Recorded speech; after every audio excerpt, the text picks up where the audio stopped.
Oke, di part sebelumnya kita sudah belajar mengenai HLOOKUP dan VLOOKUP. Selanjutnya kita akan membahas mengenai address, mengembalikan referensi sebagai teks ke suatu sel pada lembar kerja, kolom untuk mengambil nilai kolom, nomor kolomnya, lalu row untuk mengambil nomor baris, hyperlink untuk membuat pintasan atau hyperlink. Yang untuk membuka dokumen yang disimpan di suatu jaringan internet atau bisa juga ke folder komputer kita. Lalu index untuk memilih nilai dari referensi atau array. Kita langsung coba saja di sini. Untuk address, kita coba sama dengan address, lalu row number atau barisnya. Misalkan saya ngambil nilai baris 4, kolomnya saya ngambil kolom 5, lalu kita tutup dan enter, maka akan muncul seperti ini. Ini adalah alamat sel ya, dari sel E4. Kenapa E4? Karena di sini untuk barisnya itu adalah baris keempat. Baris keempat, kolomnya kolom kelima. Kolom kelima itu adalah ini 1, 2, 3, 4, 5. Berarti kolom ke E, barisnya baris 4, maka akan tampilnya seperti ini. Atau kita juga bisa di sini ada penulisan stylenya. 1 itu absolute ya, defaultnya.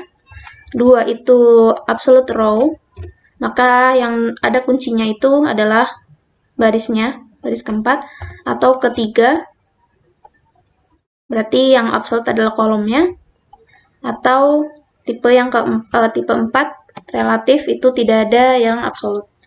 Yaitu kita mengambil nilai sel, alamat selnya. Lalu mengambil nilai kolom sama dengan kolom.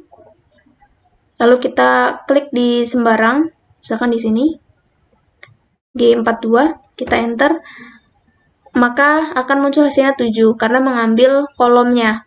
G itu adalah kolom ke-7. 1, 2, 3, 4, 5. 1, 2, 3, 4, 5, 6, 7. Ada kolom ke G itu di kolom ke-7, maka di sini hasilnya adalah 7. Lalu jika kita ingin melihat barisnya, misalkan di sini, maka akan tampilnya 41 karena kita tadi mengambil alamatnya dari sel G41. Lalu hyperlink, kita bisa membuat hyperlink, misalkan kita ingin membuat hyperlink dari folder kita. Misalkan di folder download, kita copy alamatnya. Lalu di sini sama dengan hyperlink. Lalu paste alamat yang tadi kita buat. Lalu teksnya apa yang mau ditampilkan? Misalkan folder download. Nah, nanti akan tampil seperti ini. Ketika kita klik, maka akan terbuka folder download yang ada di komputer kita. Atau bisa juga diganti dengan alamat internet ya, alamat website. Lalu index sama dengan index. Kita ingin mengambil misalkan dari tabel ini. Kita ingin mengambil row number-nya, barisnya itu adalah baris ke-3. Kolomnya kolom ke-3 juga.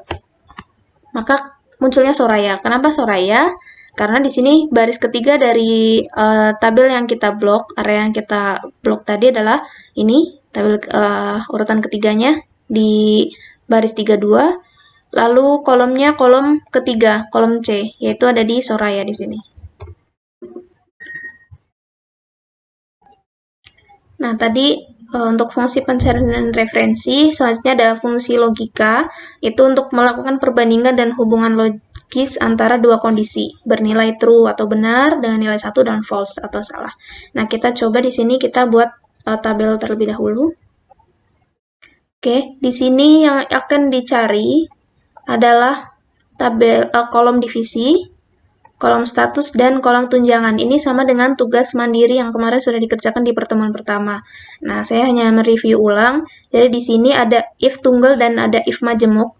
Untuk if tunggal itu ada di kolom status dan tunjangan. Jadi hanya ada satu kriteria. Di sini contohnya ya, if nilai dari D55 itu M, maka nilai true-nya atau nilai benarnya adalah merit. Dan value if false, nilai jika salahnya adalah single. Jadi hanya ada satu kriteria, yaitu ini, M, kode M. Selain M, maka akan single. Termasuk misalkan di sini saya kasih kode R, tetap akan single, karena dia nilai salahnya adalah salah selain M ya. Selain M itu artinya nanti single. Lalu tunjangan juga sama.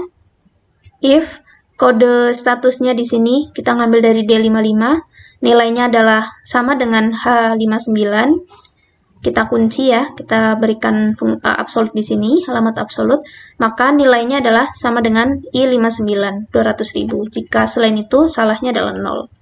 Nah, kita tinggal tarik ke bawah. Seperti itu, ini juga sama. Kita tinggal tarik ke bawah. Untuk divisi, nah kita gunakan fungsi logika di sini adalah penggunaan if majemuk karena kriterianya ada banyak. Jadi if B55 di sini kode pertama ini sama dengan 1, maka value if true-nya sales. Lalu kita beri if lagi di sini, jika kodenya 2 maka purchasing, lalu if lagi jika kodenya 3 finance, lalu jika kodenya 4 HRD. Nah, ini penulisan if majemuk yang pertama, atau bisa juga mengambil dari tabel. Jadi kalau yang tadi itu dituliskan ya di sini, sales, purchasing, finance, HRD, kita bisa juga ngambil dari tabel yang ada di sini. Jadi tidak perlu kita ketik. If B56 sama dengan K55 kode 1, maka hasilnya adalah L55 dan seterusnya. Untuk penulisan if-nya sama dengan yang pertama. Atau bisa juga lebih sederhana kita gunakan ifs. Ifs itu penggunaan if, tapi untuk kondisinya atau kriterianya itu lebih dari 1. Jika tadi kita gunakan di sini if-nya majemuk banyak seperti ini, kita gunakan ifs, contohnya seperti ini. Sama dengan ifs, lalu kode ini sama dengan titik sama dengan kode divisi di sini. Maaf, saya ulangi ya. Sama dengan ifs kode ini sama dengan kode yang ada di sini. Jika kode 3 yang di sini ya sama dengan di sini, maka value if true-nya adalah L55 sales.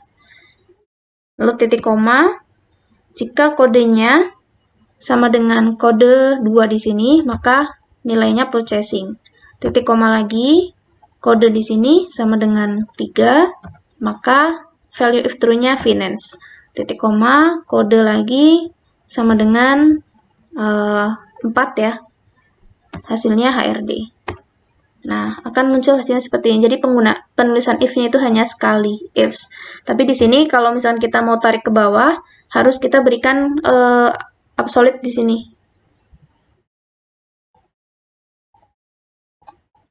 Kita berikan F4. Misalkan kita sini saya ganti. Dari sini. Lalu kita tarik ke bawah.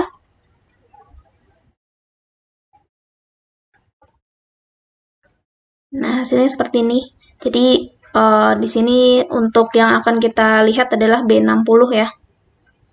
Silakan diteliti untuk penulisan codingnya. Seperti itu. Nah, untuk fungsi logika yang lain biasanya diterapkan bersamaan dengan fungsi-fungsi yang lain. Misalkan, di sini kita akan melihat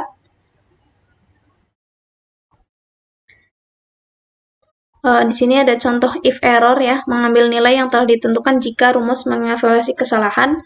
Nah, di sini misalkan di sini ada nilai LCD 39 PWT, akan kita lihat harga dan salesman-nya. Padahal di kode barang tidak ada kode LCD 39 ya.